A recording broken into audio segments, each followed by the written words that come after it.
So who here knows what a land shark is? Well, my 8th grade class certainly didn't, but that didn't stop my teacher, Mr. Garrett, from asking us endless questions about land sharks. Mr. Garrett was known throughout my middle school for his rather eccentric teaching methods. In addition to talking about land sharks, he liked to walk across the desks, hide students' books when they went out of the classroom, and burst into random yelling just to catch our attention. When I had him as a teacher, I never really thought much about his eccentric methods, and it wasn't until years later that I realized how much I learned from Mr. Garrett. To this day, I can still recall facts about the medieval world and Plato's cave analogy better than most things I learned last week in humanities. But I also learned a lot of important life lessons from Mr. Garrett about how to be bold when the time calls for it, how to have a passion for the world, and how to not take myself too seriously. When I think about Mr. Garrett, I'm reminded of a quote by Henry Adams: "A teacher affects eternity. He can never tell where his influence stops."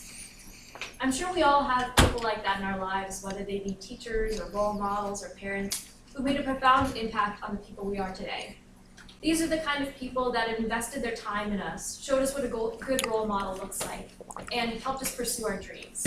In fact, I'd be willing to bet that we can thank those very people for the fact that we're sitting in a college classroom here today. Unfortunately, there are countless kids in the US who don't get that kind of positive mentorship in their lives, and as a result, succumb to the negative influences surrounding them. Today, I would like to talk to you guys about how the social and economic inequalities in the public school system disadvantage kids from low-income families and prevent them from succeeding. I'll talk about how I've seen those inequalities manifested in public schools, how they have a damaging effect on children, and what you can do to stop this injustice. So to start off my little speech here, I want to talk to you guys about a place where the richest of the rich live side by side with the poorest of the poor: New York City. Over spring break, I went to New York City to help in a underserved public school in the South Bronx. And upon getting there, it was immediately evident to me the differences between a neighborhood like Soho and the South Bronx. If you walk through Soho, you see elementary schools with names like Lakeview and South Grove, but the school we were helping out in was called PS 30, or Public School 30. No one had even bothered to name the schools there. And the differences didn't just stop at the names, though. Once you walked into the classroom, you could immediately feel the hostility of the environment. I was told by one teacher that the only way to get kids' attention was to escalate. But from what I saw, all the teachers abused their power of escalation to the point where kids didn't even react when they were being screamed at. It had gotten to the point where classrooms had become yelling matches, where nobody learned and everybody lost. Even kids who came up to talk to their teachers about being bullied or not understanding a homework question got yelled at or dismissed by teachers.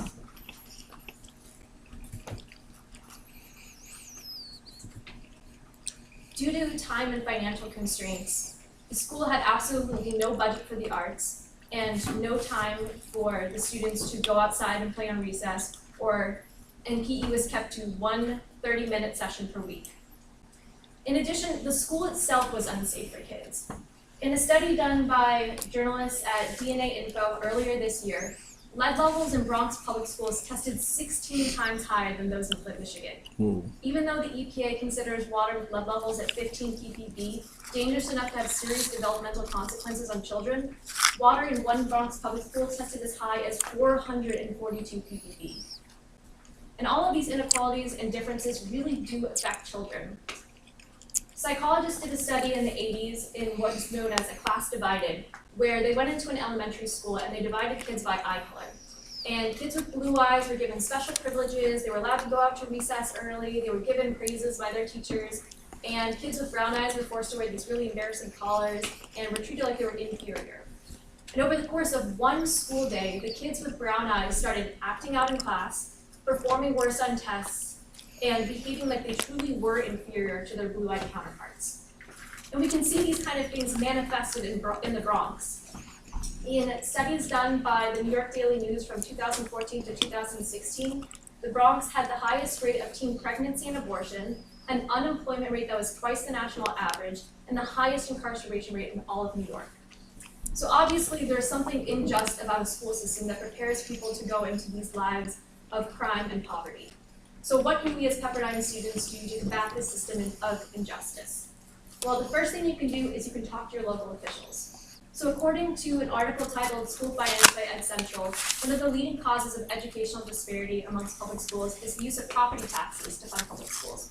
So So basically what this means is high income areas end up getting a lot more funding than low income areas. So if you go onto this website, Force Change, you can find a prompt for a letter to send Governor Jerry Brown asking him to redistribute property tax funds equally amongst public schools and giving lower income areas a better chance. The second thing you can do is you can donate. So if you go on the website Donors Choose, you can browse through a list of projects that teachers are asking funding for. And usually these are projects that lower income areas don't get funding for, like things in the arts or things to do with physical education or field trips. And it really helps these students learn in a different way. And the third thing you can do is you can become a mentor. So Pepperdine works with a ton of great mentorship programs. There's Jumpstart, where you can actually earn money for mentoring in local elementary and preschools. There's Camp David, where you can tutor kids in a local juvenile detention facility. And there's the Project Serve Shiloh trip, which is what I did, and I highly recommend it. But if none of these options suit your interest, there's also a ton of other mentorship programs in the LA area that you can look into. So the reason that I suggest that people here try mentorship is that it's been proven by scientists to be a really effective way to help kids. So according to a study done by the Journal of Community Psychology, students who undergo a mentorship program develop better socially, emotionally, and cognitively than their peers. They tested 2 hours of studying against 2 hours of mentoring, and the kids showed the same improvement in scores in school. So I have been a mentor since I was 16 years old. Here are some of the kids that I used to mentor back in high school. And I can attest to the fact that mentoring really does make a difference in these kids' lives. And as I was trying to recruit some of my friends to become mentors, one of the biggest things that I heard that people didn't want to be a mentor was because they felt like they didn't know enough to become a mentor. They didn't have enough life experience. But from what I've experienced as a mentor, you don't need to give these kids some long-winded talk about overcoming adversity or paying attention in school, because they're elementary school kids. They don't want to hear that. They're not going to listen to that. All you have to do is you have to be consistent, show up every week, be willing to listen to these kids tell you silly stories, ask them questions about their day, and just genuinely care about what they have to say.